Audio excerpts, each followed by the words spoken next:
Hello everyone, today we will start from question number 3 of exercise 8.1. Question number 3 is, if sin A equals to 3/4, calculate the value of cos A and tangent A. sin A की value हमारे पास है 3/4, value calculate करने किसकी हमें cos A और tangent A. Now sin A की value हमारे पास कितनी है 3/4. हमारी लास्ट वीडियो में हमने कंसेप्ट किया था ट्रिग्नोमेट्री रेशियोज को फाइंड आउट करने का, बस उसी को ही हम यूज करेंगे. क्या था वो हमारा कंसेप्ट, जो साइन कोस और टेंजेंट इनकी वैल्यूज क्या होती है, PBH PBP पंडित बद्री प्रसाद हर हर बोले. ऐसे ही क्या था ना कि साइन की वैल्यू हो जाएगी P/H परपेंडिकुलर बाय हाइपोटेन्यूज, ऐसे ही कोस की value B/H base by hypotenuse और टेंजेंट की P/B मतलब परपेंडिकुलर बाय बेस. और ऐसे ही इसका अपोजिट, साइन का अपोजिट क्या होता है कोसिकेंट, कोस का अपोजिट सीकेंट और टेंजेंट का क्या हो जाएगा कोट. ठीक है, तो बस कोसिकेंट की वैल्यू ऐसी हो जाएगी H/P हाइपोटेन्यूज बाय परपेंडिकुलर और सीकेंट की H/B हाइपोटेन्यूज बाय बेस और कोट की B/P मतलब बेस बाय में परपेंडिकुलर. आपको अगर डायरेक्ट वैल्यू याद हो जाते कि साइन किसके इक्वल है तो ठीक है, अदरवाइज आप ये हर एक क्वेश्चन में अपना साइड में बना लो, उससे आपको दिक्कत नहीं होगी. अब साइन किसके इक्वल होता है परपेंडिकुलर बाय में हाइपोटेन्यूज मतलब P/H इसके इक्वल होता है ना साइन. तो इसका मतलब जो परपेंडिकुलर की वैल्यू हो गई वो कितनी हो जाएगी 3K और H की वैल्यू 4K. अब मैंने साथ में K क्यों लिया है, क्योंकि ये हमें वैल्यू देखो साइन ए की वैल्यू है 3/4. अब परपेंडिकुलर जरूरी तो नहीं है 3 है. अब सपोज मेरे पास 6/8 होता, सपोज मैंने कहा कि परपेंडिकुलर की वैल्यू 6 है, हाइपोटेन्यूज की वैल्यू 8 है, तो P/H 6/8 हो गया. अब मैं इसको अगर कट कर दूंगी 2 3 ज़ा 6 2 4 ज़ा 8 तब भी तो 3/4 आ गया. तो इसलिए हम एग्जैक्टली नहीं कह सकते कि P की वैल्यू 3 है और H की वैल्यू 4 है. तो हो सकता है कि उसका इक्विवेलेंट कोई और फ्रैक्शन भी हो सकता है, तो इसलिए हमने लेट कर लिया P को 3K H को 4K. जहां पे जो ये K है कोई भी पॉजिटिव इंटीजर है, where K is any positive integer. Positive integer पता है ना सभी को कौन से होंगे, जो 1 से स्टार्ट होंगे goes up to infinity. K is any positive integer. ठीक है, तो इस टाइप से जब भी अगर कोई वैल्यू डायरेक्ट गिवन है तो हम PH जो भी वैल्यू होगा, अगर मान लो कोस होता तो B/H होता, तो बेस हाइपोटेन्यूज मतलब उनको डायरेक्ट ना लेके उसके साथ कोई भी एक वेरिएबल आप उसके साथ मल्टीप्लाई में करोगे जहां पे वो एक कोई भी पॉजिटिव इंटीजर होगा. या मैंने के लिए आप चाहो तो X Y Z एनी कोई भी वेरिएबल आप यूज कर सकते हो, A B C एनीथिंग. अब P और H की वैल्यू आ गई. अब हमें कोस और टेंजेंट निकालना है. कोस और टेंजेंट के लिए हमें क्या चाहिए, B चाहिए बेस. सो बेस कैसे निकालेंगे, bye using Pythagoras theorem. Pythagoras theorem क्या होती है पाइथागोरस थ्योरम, हमारे पास हाइपोटेन्यूज का स्क्वायर इक्वल होता है P² प्लस B². ठीक है, तो H की वैल्यू कितनी है 4K, तो 4K का स्क्वायर इक्वल हो जाएगा P की वैल्यू कितनी है 3K का स्क्वायर और बेस तो हमें फाइंड आउट करना है, तो ये एज इट इज राइट कर दिया. अब 4K का स्क्वायर कितना हो जाएगा 16K स्क्वायर, 3K स्क्वायर मतलब 9K स्क्वायर प्लस का B². अब प्लस 9 है इधर आके क्या हो जाएगा ये माइनस में 9K square which is equals to B² मतलब बेस.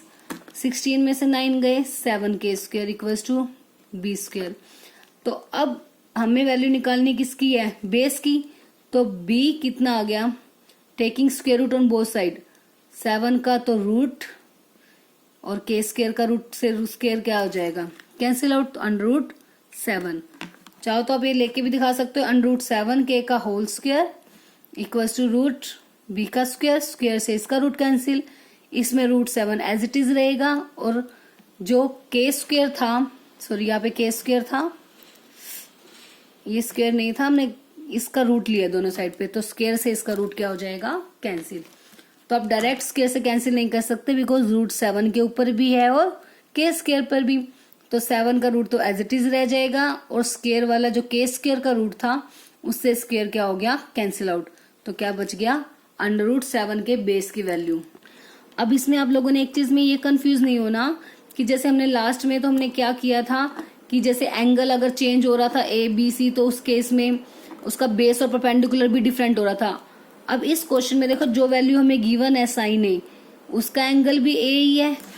जो वैल्यू हमें फाइंड आउट करनी है वो भी किस एंगल पर फाइंड आउट करनी है, with respect to angle A. तो उस केस में जो P और B इसके होंगे वही P और B कोस और टेंजेंट में भी होंगे। तो इस केस में चाहे आप फिगर अगर ड्रॉ करना चाहो तो फिगर भी ड्रॉ कर सकते हो। उसमें क्या लोगे, बस मेन एंगल ए निकाले ना, उसको हम यहाँ ले लेंगे ए एंगल, और बाकी कोई भी नाम दे सकते हो। ABC सपोज ड्रॉ कर दिया, ये कितने का हो जाएगा, 90। तो अब एंगल ए निकालेंगे तो बेस तो यही रहेगा और परपेंडिकुलर भी यही रहेगा, चाहे हम साइन की वैल्यू फाइंड आउट करें, चाहे कोस की या फिर टेंजेंट की, बिकॉज जो एंगल हमें गिवन है वो भी विद रिस्पेक्ट टू है और जो फाइंड आउट करने हैं वो भी विद रिस्पेक्ट टू ए है। ठीक है, अब किसकी वैल्यू आ गई हमारे पास, बेस कितना आ गया, √7 का के। अब क्या फाइंड आउट करना है हमें, कोस ए और टेंजेंट ए की वैल्यू। अब कोस ए निकालेंगे, अब कोस और टेंजेंट की वैल्यू निकालनी है। कोस क्या हो जाएगा, B बाय में H, बेस बाय में हाइपोटेन्यूज, और बेस कितना है हमारे पास, √7 के बाय में H कितना गिवन था हमारे पास, H की वैल्यू है 4K, तो H की वैल्यू पुट कर देते हैं 4K। K से K कैंसिल, तो जो कोस ए आ गया वो किसके इक्वल आ गया, √7 बाय में 4। अब टेंजेंट क्या होता है, P by B, perpendicular by में बेस। परपेंडिकुलर की वैल्यू कितनी, परपेंडिकुलर की वैल्यू हमारे पास थी क्या, 3K बाय में बेस कितना है, √7K। K से K कैंसिल आउट, तो 3 बाय में √7। तो बस ये आपको फाइनल आंसर आ गया। Cos A equals to √7 by 4 और tangent A equals to 3 by में √7। बस सिंपल हमें ये कंसेप्ट ही याद रखना है कि साइन, कोस और टेंजेंट किस किस के इक्वल होता है। Sine is P by H, cos B by H, tangent P by B। ये इसलिए मैं बार बार रिपीट कर रही हूँ ताकि आपको साथ के साथ लर्न भी हो जाए। अगर लर्न हो जाएंगे तो बस इजीली आपके सभी क्वेश्चन सॉल्व हो जाएंगे। Now question number 4, given 15 cot A equals to 8, then find value of sine A and secant A। अब इसमें भी सबसे पहले यही देखेंगे, एंगल जो गिवन है वो भी विद रिस्पेक्ट टू A है और जो फाइंड आउट करने हैं वो भी विद रिस्पेक्ट टू A है। तो हम बिना फिगर के भी डायरेक्टली इसे सॉल्व कर सकते हैं। अब इसमें देखो 15 cot A किसके इक्वल है, 8 के इक्वल। तो यहाँ से हम cot A की वैल्यू निकाल सकते हैं। सबसे पहले लिखते हैं सॉल्यूशन, क्या गिवन है, 15 cot A इक्वल्स टू 8। अब cot A की वैल्यू निकालनी है। cot A की वैल्यू क्या हो जाएगी, cot A as it is 15 multiply में इधर आके क्या हो जाएगा, डिवाइड में। तो cot की वैल्यू क्या आ गई, 8 बाय 15। अब cot किसका रेसिप्रोकल होता है, टेंजेंट का। टेंजेंट होता है P बाय B। टेंजेंट क्या होता है, P बाय B।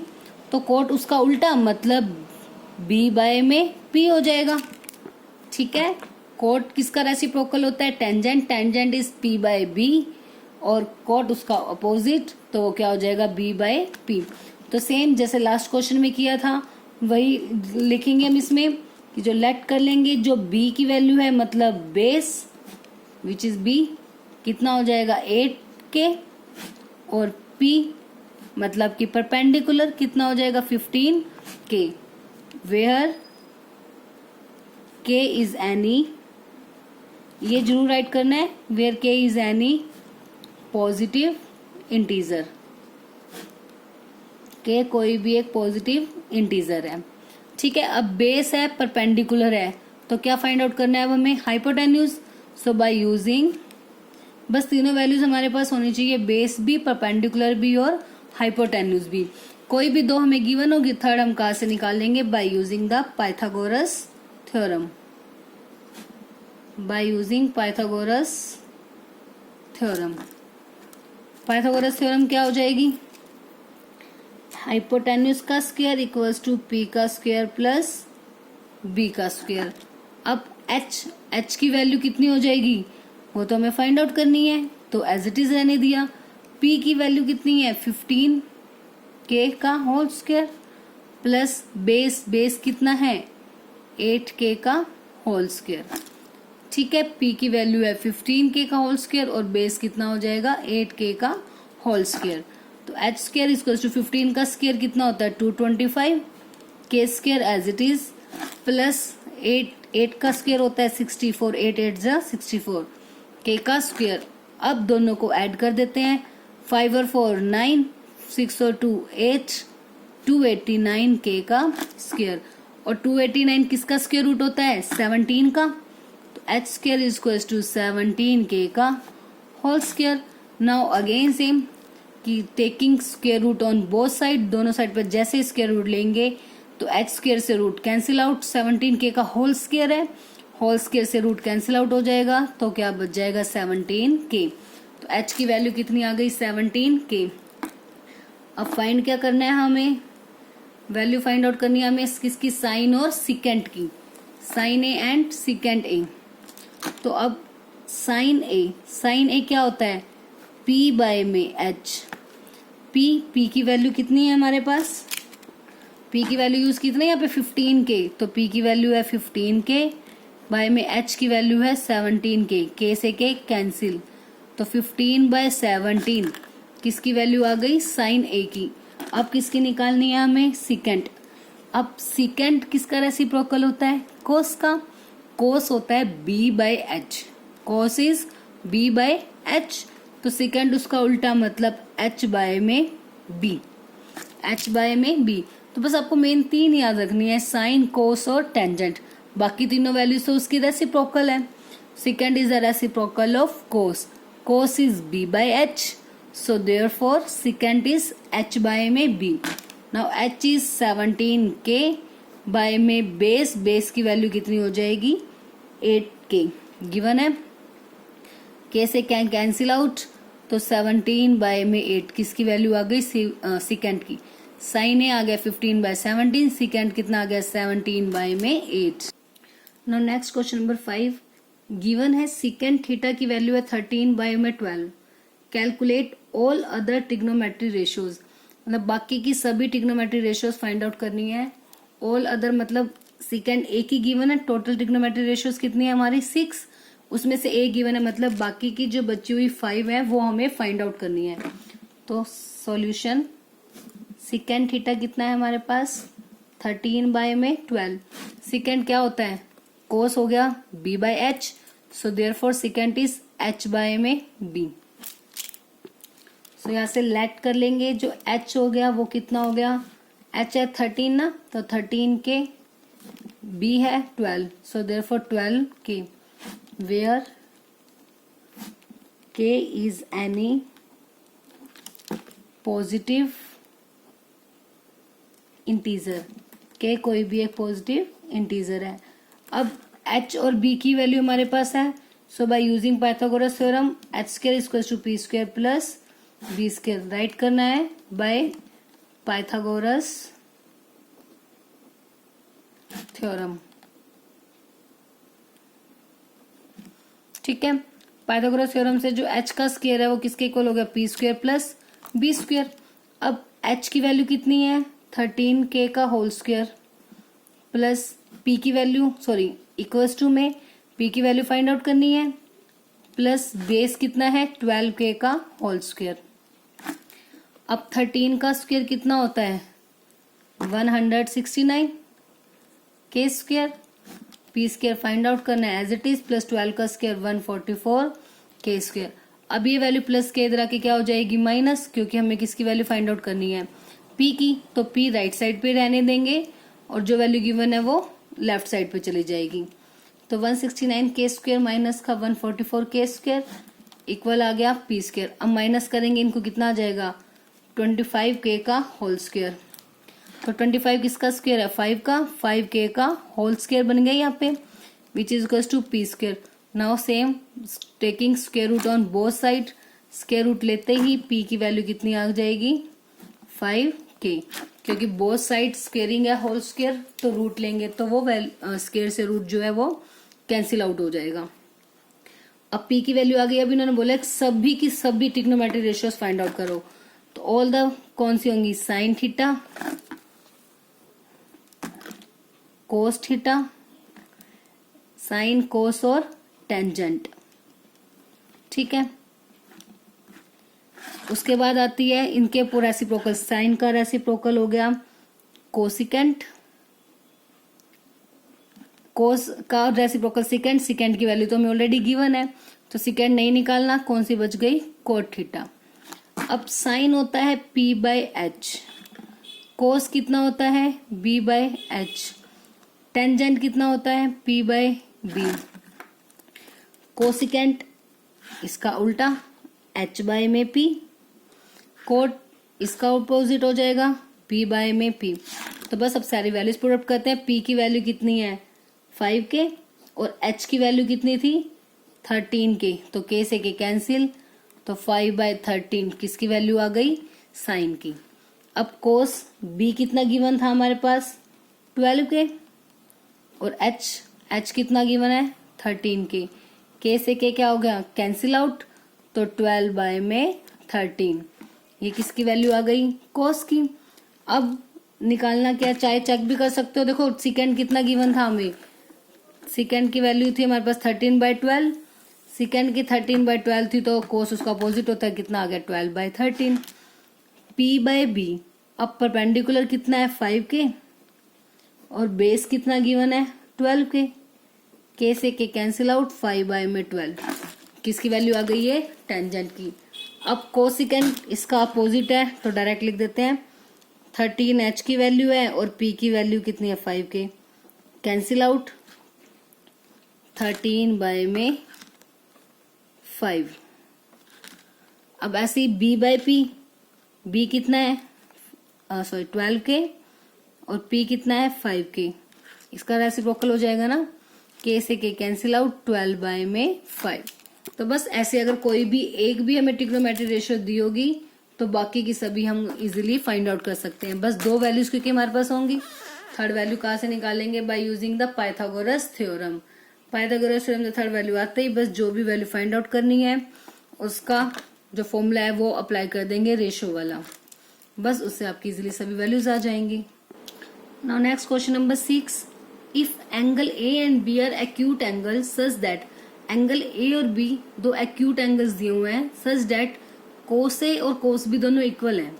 ठीक है, तो उस केस में शो करना है जो एंगल होगा ए और बी वो भी आपस में कैसे होंगे इक्वल, मतलब कोस एंगल ए के रिस्पेक्ट में कोस के की जो हमारी ट्रिग्नोमेट्रिक रेशियो होगी और एंगल बी के रिस्पेक्ट में जो कोस की वैल्यू आएगी वो दोनों इक्वल है। तो उस केस में हमें दिखाना है जो ए और बी एंगल हैं उनकी वैल्यू भी कैसी होनी चाहिए इक्वल।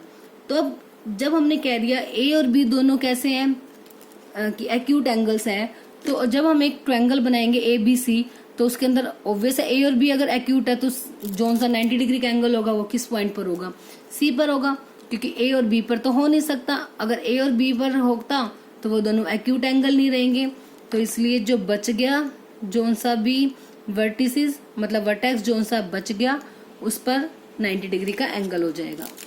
तो फर्स्ट ऑफ ऑल क्या है गिवन है, हमें राइट कर देंगे। गिवन कंडीशन क्या है, angle A and B are acute angles, angle A and B are acute angles, दोनों एक्यूट एंगल्स हैं।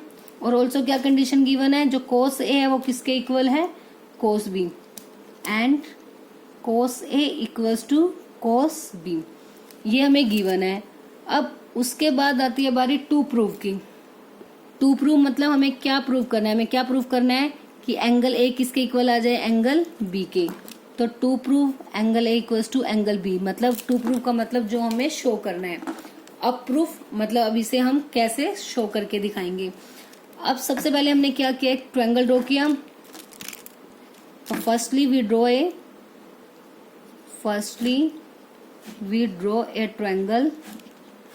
क्या नाम दिया हमने ट्रायंगल का, ABC, triangle ABC right angle at, कौन से पॉइंट पर राइट एंगल लिया है, right angle at C point पर।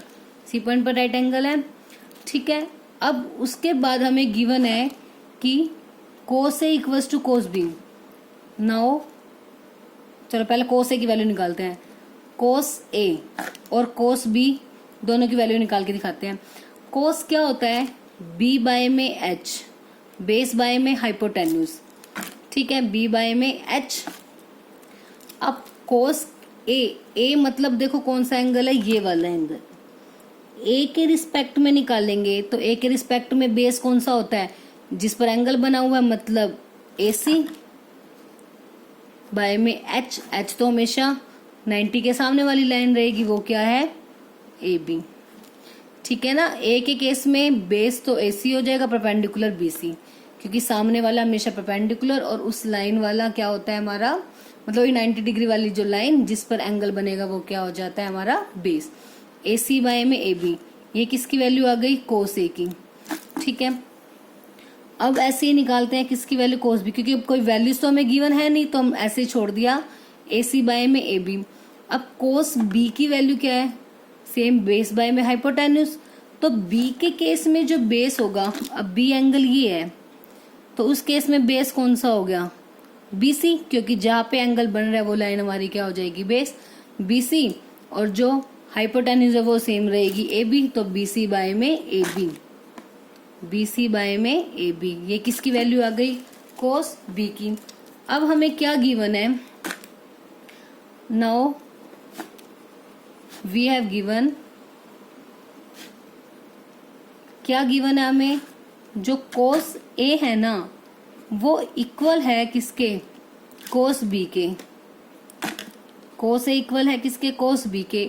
cos A की वैल्यू कितनी आई है, AC बाय में AB, इक्वल है cos B की वैल्यू कितनी आई है, BC बाय में AB। अब AB से AB क्या हो गया, कैंसिल आउट, नहीं तो आप ऐसा सकते हैं AC, AB डिवाइड में इधर आके क्या हो गया, मल्टीप्लाई में BC by AB, multiply AB, AB से AB कैंसिल आउट, तो अब AC इक्वल आ गया BC के। अब आपने याद हो तो आपको 9th क्लास में आपने एक रिजल्ट किया था कि अगर कोई भी दो साइड इक्वल होती हैं तो उनके अपोजिट वाले जो एंगल होते हैं वो भी आपस में कैसे होते हैं, इक्वल होते हैं। AC और BC इक्वल है। अब AC और BC साइड कौन सी है हमारी, ये साइड है BC और ये साइड है AC। जब ये दो साइड हैं तो इनके सामने वाले एंगल भी कैसे होंगे, इक्वल। तो इसके सामने कौन सा एंगल है, B, इसके सामने कौन सा एंगल है, A, तो डेट मीन्स एंगल A और B आपस में कैसे हो गए, इक्वल, ठीक है ना। AC के सामने है B। देखो एक चीज तो ऑब्वियस है, अब AC पर तो लाइन बनी हुई है AC, तो उसके सामने तो हो नहीं सकते, तो बचा हुआ पॉइंट कौन सा हुआ, B, तो AC के सामने हो गया B। ऐसे ही अब है BC, तो BC पर तो लाइन बनी हुई है, तो BC के सामने कौन सा होगा, जो बचा हुआ वर्टेक्स, मतलब कि A। तो बस सिंपल हमें यही राइट करना है। तो एंगल AC के सामने वाला एंगल कौन सा हो जाएगा, एंगल B, और BC के सामने कौन सा था, A, मतलब इनको छोड़ के जो एंगल बच गया ट्रायंगल में से, ट्रायंगल है ना ABC, AC के सामने AC को छोड़ दो B, BC के सामने BC को छोड़ दो, बच गया A, तो वो दोनों आपस में इक्वल हो गई। इसका रीजन देना है हमें, दोनों एंगल कब इक्वल होते हैं, क्योंकि उनके अपोजिट साइड्स कैसी हैं, इक्वल। सो एंगल इक्वल है ना, क्यों इक्वल है, angle opposite to equal sides are equal, angle opposite to equal sides are equal, कि वो एंगल जो अपोजिट टू इक्वल साइड्स, जो अपोजिट साइड, जो इक्वल अपोजिट साइड्स है, मतलब sorry, angles opposite to equal sides are equal, कि दो अगर कोई भी साइड इक्वल है तो उनके अपोजिट एंगल भी कैसे होंगे, ये रीजन जरूर देना है, मस्ट है, क्योंकि कोई भी स्टेप अगर आप करते हो तो उसका रीजन भी आपको देना पड़ता है। सो यहाँ पे राइट कर सकते हो therefore angle B equals to angle A, और यही हमें प्रूव करना था, हैंस प्रूव्ड, कि जो हमने प्रूव करना था वो इक्वल है। A और B को इक्वल दिखाना था, तो बस वही आगे B और A आपस में इक्वल। आज के लिए बस इतने ही क्वेश्चन करेंगे, बाकी क्वेश्चन हम हमारी नेक्स्ट वीडियो में करेंगे। आई होप आपको यहाँ तक के सभी क्वेश्चंस अच्छे से क्लियर हो गए होंगे।